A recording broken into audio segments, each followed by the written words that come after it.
iOS 16 comes with many features, and Tap to Change Wallpaper is one among the new features of iOS 16. If you want to change the wallpaper on every tap, then watch this video till the end.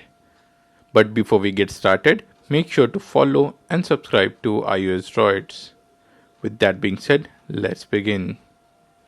The very first step is to go to lock screen and long press the lock screen.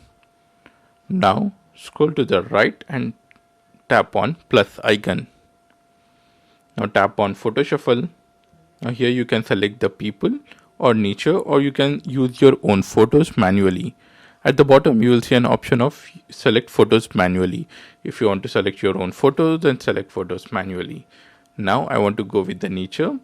Now select shuffle frequency. It is set to hourly. You can set it to daily, or you can set on lock, or you can set on tap.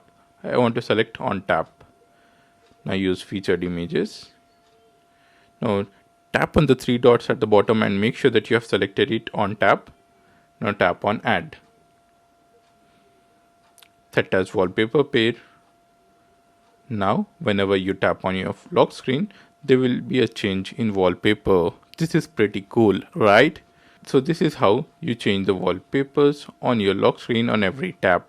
Now if you want to change it for every time you lock the phone, then go to customize, go to lock screen, tap on the three dots, set it to lock, and then tap on add. So whenever you lock and unlock your phone, there will be a change in wallpaper. So that's it about the video, guys. I hope you guys have enjoyed this video, and if you did, make sure to give this video a big thumbs up and subscribe to this channel for more videos like this.